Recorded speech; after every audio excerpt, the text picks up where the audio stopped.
रक्ष रक्ष महाबाहो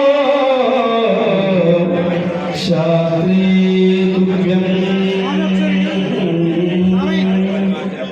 नमो नमः शास्त्रे तुभ्यं नमो नमः ओम श्री स्वामी समस्त अपराध रक्षकरे అయ్యప్ప మాల అంటే ఏమిటి? మాల మెడలో పడగానే మన పూర్వజన్మ సుకృతమే తప్ప ఇందులో ఏది కాదు స్వామి. నిన్నటి వరకు రంగన్న పుల్లన్న ఎల్లన్న అని పిలిచిన మననే 100 రూపాయల మాల 100 రూపాయల పంచ కట్టుకొని ఆ గురుస్వామి ద్వారా జ్ఞానముద్ర శాస్త్రముద్ర అని ఆ మాలమంత్రాన్ని జపించి మాల మెడలో వేసినంత మాత్రానే రంగన్న అయిపోయాడు పుల్లన్న స్మరణతోని జపిస్తూ మన పాదాలు పట్టుకుంటున్నారంటే ఆ కర్మను మనం మొయ్యాల్సింది స్వామి. ఆ కర్మ మనకు పోవాలంటే అస్కలిత బ్రహ్మచర్య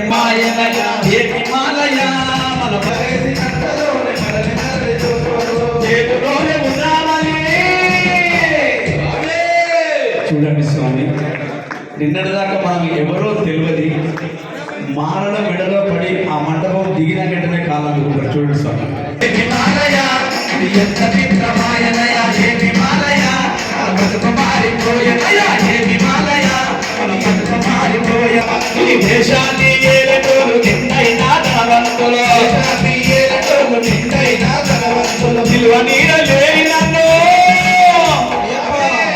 చూడు స్వామి, అయ్యప్ప స్వామి మెడలో మాల మెడలో పడ్డదంటే ఎమ్మెల్యే అయినా ప్రధానమంత్రి అయినా ధనం ఉన్నవారైనా లేనివారైనా ఏమి నీకు ఉన్నా లేకపోయినా నిలువ నీడ లేని నన్ను కాదు బట్టి పొక్కుతులు ఏమి మాలయ ఇది ఎంత చిత్రమాయనయ ఏమి మాలయ మన బతుకు మారిపోయనయ ఏమి మాలయ ఇది ఎంత చిత్రమాయనయ ఏమి మాలయ మన బతుకు బడి పూజలోన నీకు సేవ చేస్తే మోక్షమనే బడి పూజలోన నీకు సేవ చేస్తే మోక్షమనే బడి పూజలోన నీకు సేవ చేస్తే మోక్షమనే బడి పూజలోన నీకు సేవ చేస్తే మోక్షమనే గంట స్వాములంతా అయ్యా నువ్వు 10 ఏళ్ల బాలుడిగా 20 సంవత్సరాల యువకుడిగా 60 సంవత్సరాల వృద్ధులుగా ఎవరైనా తారతమ్యం లేదు. మొదటి మాల పడ్డదంటే స్వామియే శరణమయ్యప్ప గదగంట స్వాములంత పాద సేవ చేస్తూ ఏమి మాలయ ఇది ఎంత చిత్రమాయనయ ఏమి మాలయ బతుకు మారిపోయనయ ఏమి మాలయ. ఎక్కడ భజన చేసినా ఇదే ఊపుతో రావాలయ్యప్ప. ఎందుకంటే మనకున్న 365 రోజులలో 41 రోజు 41 గంటలు కేటాయించలే మా స్వామివారి సేవలు. నా తపనంత కలిగే స్వామి. ఈ మాల వేసినప్పుడు మాత్రమే 2000 మంది వస్తారు తప్ప స్వామి బంధువులం, అయ్యప్ప స్వామి భక్తులం, అయ్యప్ప స్వామి ఆప్తులం కనుక శనివారం రోజు ఈ కలియుగంలో మీ ఏ పూజలైనా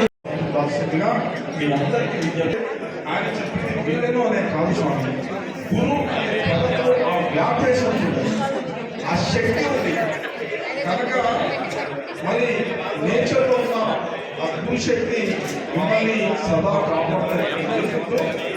చివరిగా